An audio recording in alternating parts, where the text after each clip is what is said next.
19h, bonsoir à tous, ravi de vous retrouver. C'est votre journal d'information qu'on entame avec les titres de l'actualité.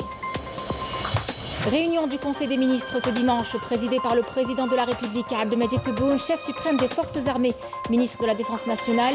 A été notamment examiné et débattu le nouveau code de l'investissement.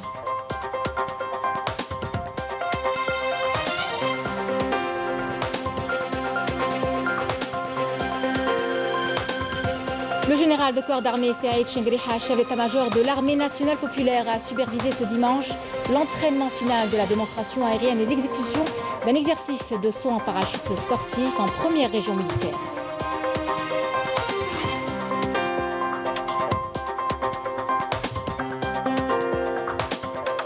La revue Al-Jaish revient dans son dernier numéro sur les derniers défis auxquels l'Algérie fait face.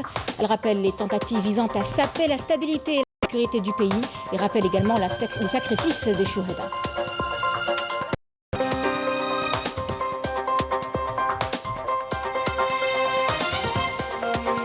Journée nationale de la mémoire, le 8 mai 45, c'était il y a 77 ans. Des atrocités ont été perpétrées par la France coloniale, notamment à Sétif, Guelma et Kharrata. Près de 45 000 martyrs sont tombés sous les balles de l'armée coloniale. Les festivités officielles se sont déroulées à Guelma.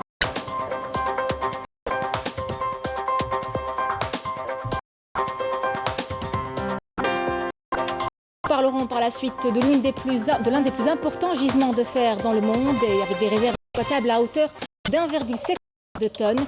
Il s'agit là de la mine de fer de Rar Jeblit à Tindouf, une véritable aubaine pour la relance de l'économie nationale. Mesdames, Messieurs, bienvenue. Tout d'abord, de la République, Abdelmadjid Tebboune, chef suprême des forces, ministre de la Défense, a présidé aujourd'hui une réunion du Conseil des ministres consacrée à l'examen du projet de la nouvelle loi relative à l'investissement, du projet des conditions d'exercice des activités commerciales, deux exposés relatifs au suivi du projet de gisement Rara Djbelet et du dossier des nouvelles wilayas. Le Premier ministre concernant le bilan relatif aux activités du gouvernement durant les 2 dernières semaines. Suite à cet exposé, le président de la République a donné les instructions et les orientations suivantes concernant le projet de la nouvelle loi relative à l'investissement. Charger le gouvernement de poursuivre l'enrichissement du projet au vu de son importance pour assurer la pérennité et qui devra être présenté lors d'une réunion spéciale du Conseil des ministres prévue le 19 mai 2022.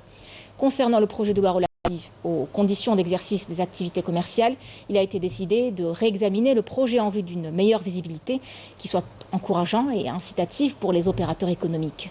L'élaboration d'un concept global des différentes denrées et produits importés, de la liste des produits interdits d'importation et les définir lors des réunions du gouvernement à publier par le biais de décrets exécutifs.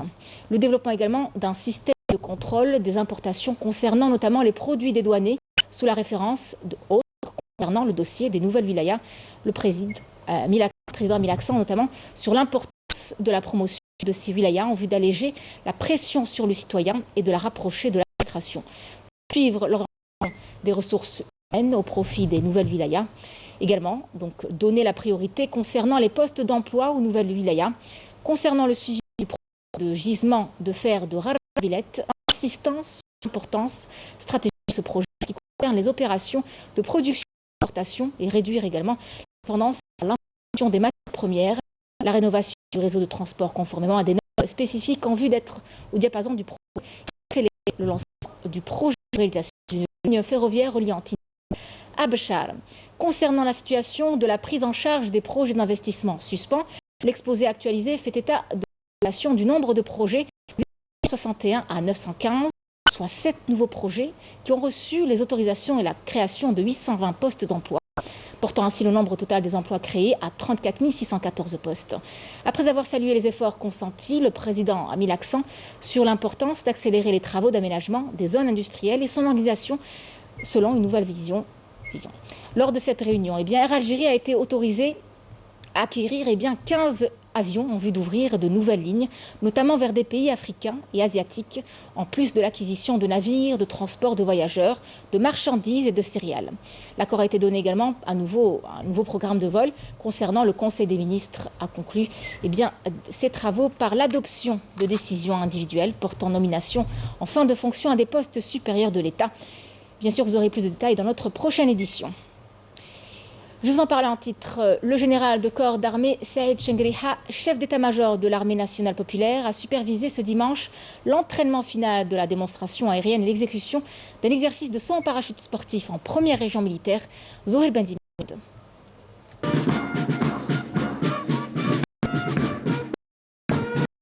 Le général de corps d'armée Saïd Chengriha, chef d'état-major de l'armée nationale populaire, a supervisé ce dimanche au niveau de la base aérienne de Ain Ouattara en première région militaire l'entraînement final de la démonstration aérienne relative à la paramilitaire programmée dans le cadre des festivités de la célébration du 60e anniversaire de l'indépendance et de l'exécution d'un exercice de saut en parachute sportif réalisé par l'équipe nationale militaire des deux genres féminin et masculin spécialisés dans cette discipline.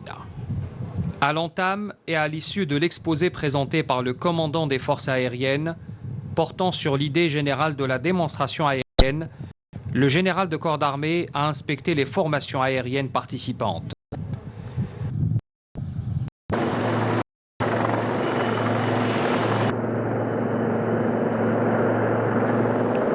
Avant de suivre l'entraînement final de cette démonstration pendant laquelle nous avons réalisé de véritables prouesses à travers une haute précision, un respect rigoureux des distances et une parfaite coordination entre les différents types d'avions.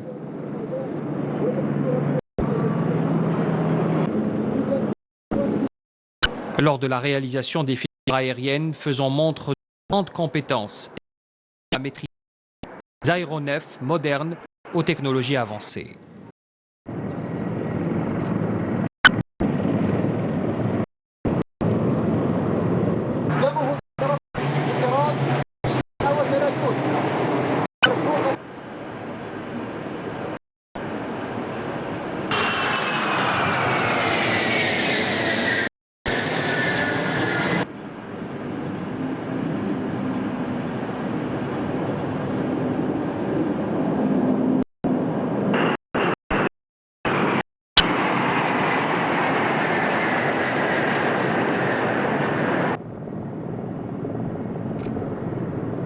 تتطلب هذه العملية درجة عالية من الكفاءة والتنسيق.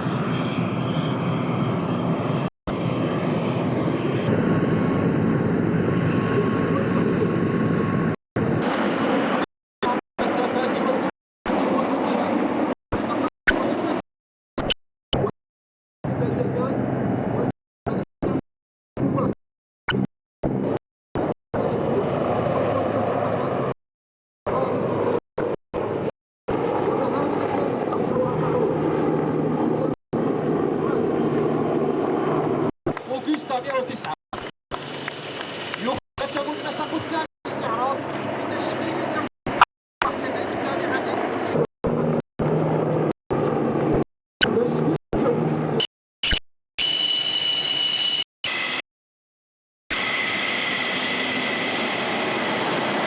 والمواجهة لتسيير الأهداف الثابتة والمتحدثة.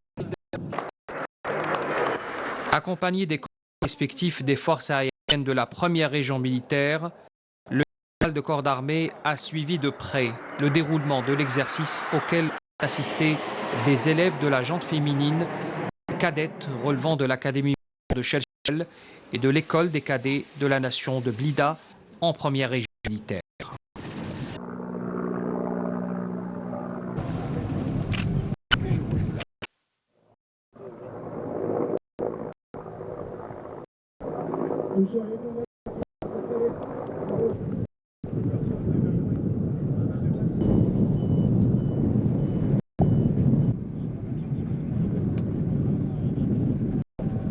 Cet exercice a vu diverses démonstrations comprenant entre autres un saut tactique exécuté par l'équipe nationale militaire féminine de parachutisme, un saut sportif mixte et messieurs, un saut de précision, une démonstration de pliage de parachute, des démonstrations qui ont été exécutées avec un professionnalisme et une coordination de haut niveau, reflétant à juste titre la qualité de la préparation et des entraînements de cette équipe.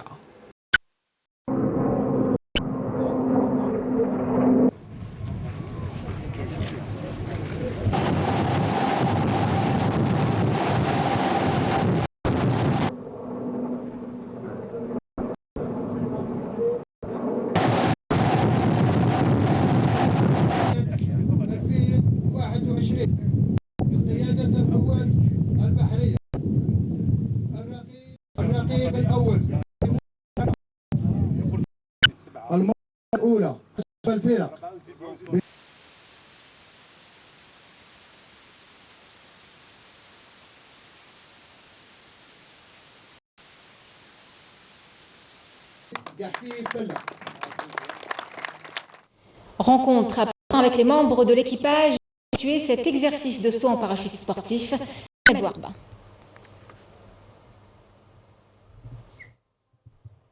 Avec les membres d'équipage ayant pris part à cette démonstration aérienne, ainsi que les membres de l'équipe nationale militaire de saut en parachute. Il leur a fait part de sa satisfaction du niveau de préparation atteint avant de saluer le professionnalisme dont ont fait preuve nos pilotes lors de l'exécution de l'entraînement final de la démonstration aérienne.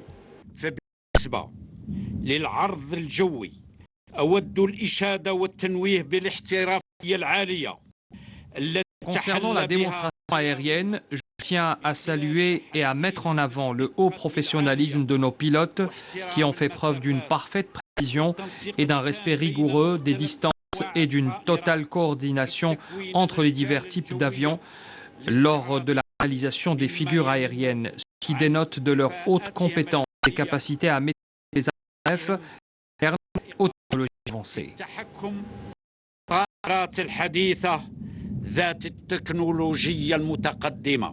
Le général de corps d'armée a également exprimé sa considération et son soutien indéfectible à la femme exerçant dans les rangs de l'armée nationale populaire pour ses efforts et son dévouement dans les différents domaines du métier des armes, avant de féliciter les athlètes féminines et leur staff technique pour la réussite totale de l'exercice qui est le fruit de l'intérêt particulier accordé par le haut commandement de l'armée nationale populaire à la femme exerçant au sein de l'institution militaire.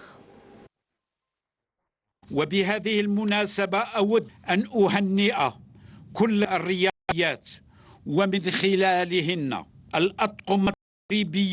À cette occasion, je tiens à féliciter toutes les athlètes et à travers elles, le staff technique et les responsables pour la réussite totale de cet exercice qui est le fruit de l'intérêt particulier accordé par le haut commandement de l'armée nationale populaire à la femme exerçant au sein de l'institution militaire visant à consacrer le principe d'égalité entre ses personnels, hommes et femmes, aussi bien en termes de droits que de devoirs, et à consolider les acquis garantis envers la Constitution initiée par Monsieur le Président de la République des Forces armées, ministre de la Défense nationale et cité par le peuple algérien lors du référendum du 1er novembre 2020.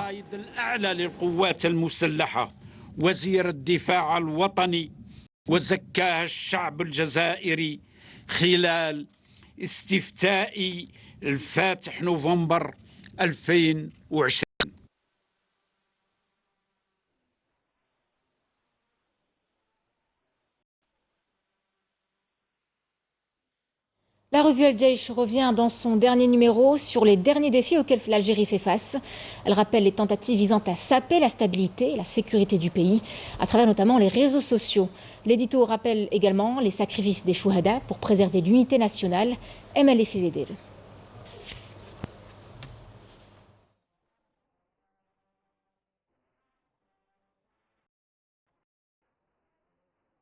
Dans son dernier numéro, la revue El Jaish a titré son édito « La bataille de la conscience, absolument le combat le plus difficile ».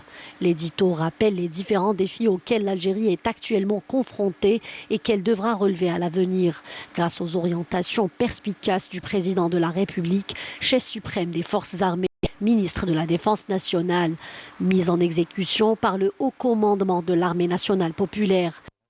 Selon El Jaish, les comploteurs qui menacent la sécurité et la stabilité de notre pays, notamment à travers l'exploitation malveillante des réseaux sociaux pour susciter la division entre les enfants d'un même peuple, d'influencer l'opinion publique nationale et en distillant de fausses informations qui portent atteinte à la sécurité et à l'unité nationale.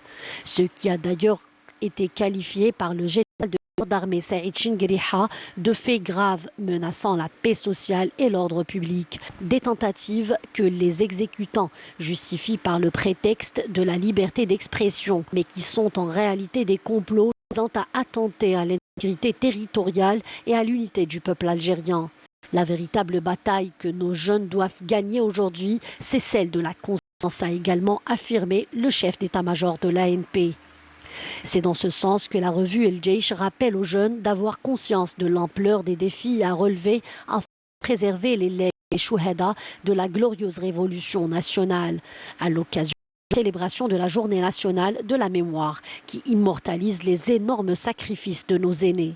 Le pays des chouhada demeurera fidèle à ses principes et à sa doctrine, quel qu'en soit le prix, conclut El Jaish dans son édito, qui rappelle encore une fois que l'Algérie réussira à traverser cette phase sensible pour poursuivre le processus de développement et concrétiser les aspirations du peuple algérien dans sa nouvelle Algérie, dont les jalons ont été posés par le président de la République.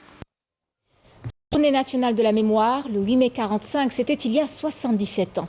Ce jour-là, des atrocités ont été perpétrées par la France coloniale, notamment à Sétif, Galil et Khrata. Près de 45 000 martyrs sont tombés sous les balles de la coloniale française, aux blessés, aux condamnés à mort et aux déportés. Ce dimanche, les festivités officielles se sont déroulées à rencontres, conférences, sportives ont eu lieu pour se rappeler ce souvenir douloureux de notre histoire. Des marches pacifiques durant lesquelles un peuple armé a indiqué 77 ans avant son droit à l'indépendance et à la liberté. La journée nationale de la mémoire est également marquée dans plusieurs régions du pays.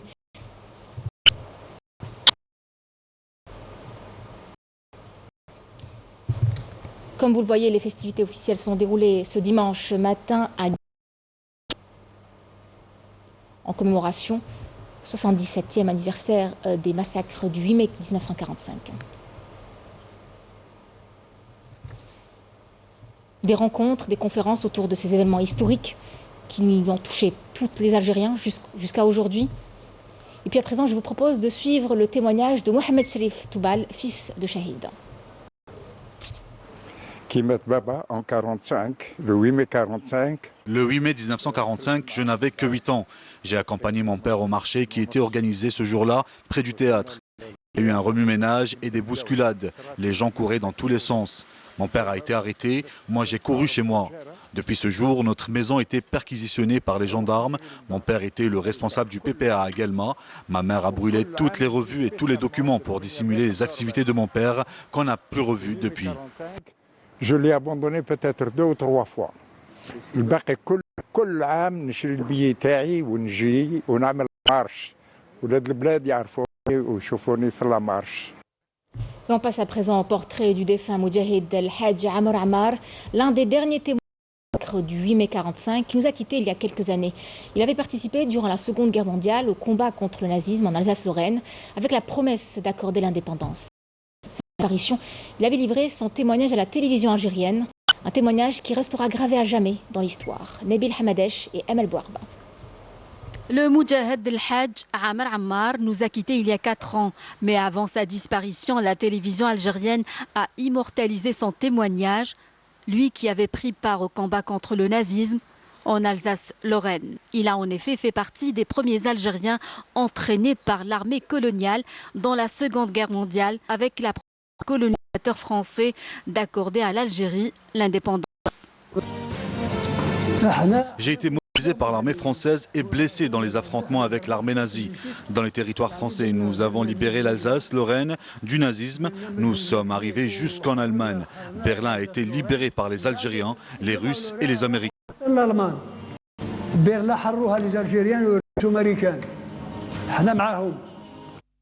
En effet, les Algériens se sont retrouvés au premier rang des combats contre le nazisme, mobilisés malgré eux dans le tumulte de la Seconde Guerre mondiale pour défendre la liberté de la France et de ses alliés, aspirant eux aussi à jouir de la liberté.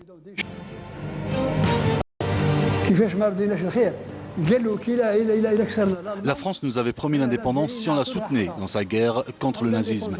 Mais elle a failli à son engagement. Elle nous a fait subir la pire répression en massacrant les manifestants qui réclamaient la liberté.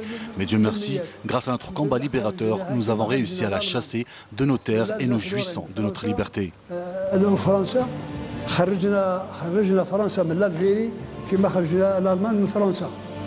Alors que les Français célébraient la victoire des Alliés sur l'Allemagne nazie, marquant la fin de la Seconde Guerre mondiale, des milliers d'Algériens sortis dans les rues de Sétif, Galma et Khrata revendiquaient l'indépendance de l'Algérie, comme l'avait mis la France s'il la soutenait dans son combat contre le nazisme.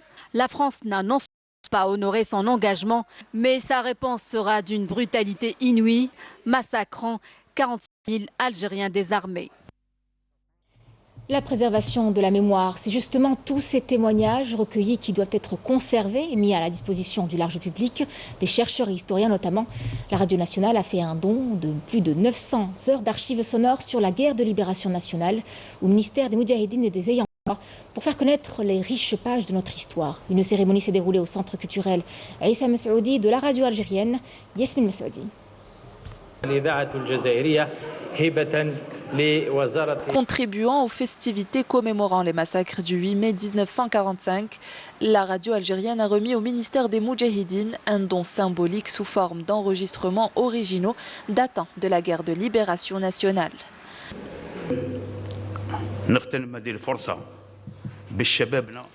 Nous profitons de cette occasion afin d'ancrer l'histoire de l'Algérie et de sa glorieuse guerre de libération nationale dans l'esprit de la jeunesse et des générations futures. Et pour que les sacrifices de nos valeureux shuhada soient une source d'inspiration, nous allons déployer davantage d'efforts pour la préservation de l'histoire qui est une source de fierté pour nous tous.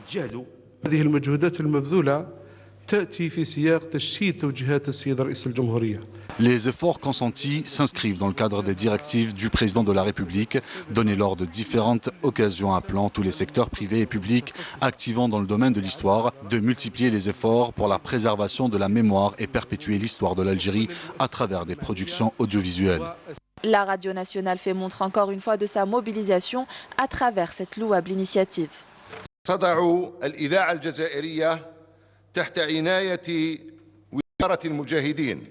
C'est une première. La radio nationale, sous le patronat du ministère des Moudjahidines, a réalisé pas moins de 680 CD contenant 928 heures, 43 minutes et 19 secondes de témoignages sur la glorieuse révolution collectée de toutes les régions d'Algérie. Des enregistrements qui permettront aux chercheurs et aux historiens d'accéder à une matière d'une valeur scientifique et historique et contribueront à la sauvegarde de la mémoire collective. À cette même occasion, Abdelmajid Chihri, conseiller du président de la République chargé des archives et de la mémoire nationale, a mis l'accent sur l'importance de la recherche scientifique dans l'histoire nationale et de la nécessité de la transmettre à tous les enfants du peuple algérien pour que la génération d'aujourd'hui puisse connaître les sacrifices des Moudjahidines et des martyrs lors de l'occupation coloniale. Abdelmajid Chihri a rappelé à l'occasion de la conférence scientifique qui s'est tenue aujourd'hui au siège des archives nationales l'intérêt accordé par le président de la République à l'impératif de lier aux archives et à la mémoire, estimant que l'intérêt de l'Algérie passe avant tout les projets d'avenir. La conférence, qui a vu la participation d'historiens, de spécialistes en archives nationales, a débuté par la projection d'un film, La Fête de l'Espoir, son réalisateur de l'Algérie, le bulgare Christo Ganev. La conférence a également vu la tenue d'une exposition de photos relatant les différentes étapes historiques qu'a connues l'Algérie. Et on vous parle à présent de l'un des plus importants gisements de fer dans le monde, avec des réserves exploitables à hauteur d'1,7 milliard de tonnes.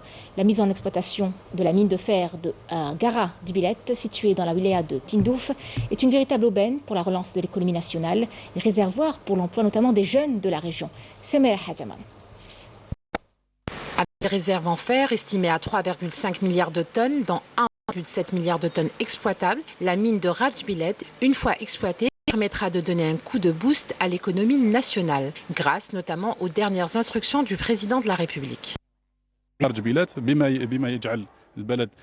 La mise en exploitation effective de la mine de Rajbilet est un grand pas pour le pays, notamment sur le plan du commerce extérieur. L'objectif actuellement étant de réaliser des bénéfices sur la balance commerciale pour booster les exportations hors hydrocarbures.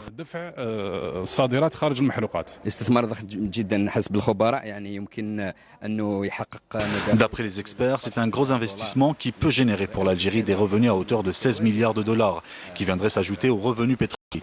Ces réserves de fer sont estimées à environ 3,5 milliards de tonnes. Cette mine contribuera à la création de postes d'emploi pour les jeunes, notamment de la région, qui compte environ de 3 000 à 5 000 postes à pourvoir.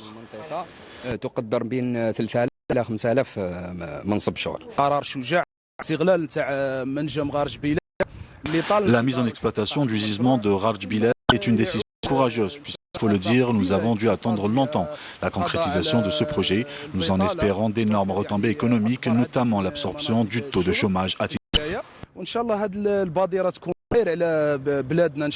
L'exploitation de la mine de Rajbilet offre des perspectives prometteuses, notamment en matière d'emploi, très appréciées notamment par les jeunes chômeurs de la région.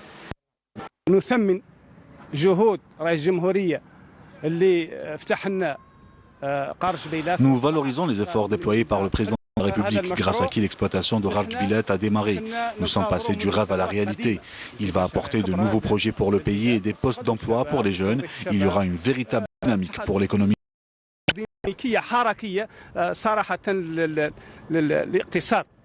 نستبشر بهذا المنجم بالنسبة لولاية تندوف لأنه سيساهم في. Ce projet est de bon augure pour la wilaya de Tindouf parce qu'il contribue à l'absorption de plus de 3000 chômeurs. بذلك توظيف 3000 منصب. هذا المنجم كذلك راح يربط تندوف بالسكة الحديدية وهذا المنجم دائما نرى. L'exploitation offre de nombreuses perspectives, notamment le raccordement de Tindouf au chemin de fer, ce qui va énormément contribuer au développement économique de notre wilaya. Je tiens à remercier les pouvoirs publics. هذا المشروع الذي كان حلم بالنسبة لساكنة ولاية تندوف ورانا نشوفوه حقيقة وراه بدا يتجسد على الأمر الواقع. Considéré comme l'un des plus importants gisements de fer dans le monde, l'exploitation de la mine de Rajbilet représente une alternative très intéressante au même titre que les ressources hydrocarbures. Le ministre de l'Énergie et des Mines, Mohamed Arkab, a reçu aujourd'hui à Alger une délégation de l'entreprise China Civil Engineering Construction Corporation, conduite par son directeur général Zhong Benfeng, avec lequel il a évoqué la participation de cette entreprise, spécialisée dans le bâtiment, la construction ferroviaire et les travaux publics au projet d'exploitation du gisement de fer de Rajbilet. L'Algérie a condamné dans les termes les plus forts l'attaque terroriste ayant ciblé hier une station de pompage hydraulique dans le canal de Suez, dans la péninsule du nord-est de la République arabe d'Égypte, faisant 11 morts et des blessés dans les rangs des forces armées égyptiennes. En cette pénible épreuve, l'Algérie présente ses sincères condoléances aux familles et proches des victimes et souhaite un prompt rétablissement aux blessés, exprimant son entière solidarité avec le gouvernement et le peuple de la République arabe d'Égypte, pays frère, et affirme son plein soutien pour les efforts des autorités égyptiennes dans la lutte contre le terrorisme. L'Algérie a également renouvelé son appel au renforcement des mécanismes de lutte contre le terrorisme au niveau régional et international pour assurer une réponse conjointe et efficace contre ce fléau qui menace la paix et la sécurité internationale et entrave les efforts de développement économique. Voilà, c'était donc la dernière information de ce journal. Merci de l'avoir suivi. Excellente soirée à tous et à demain.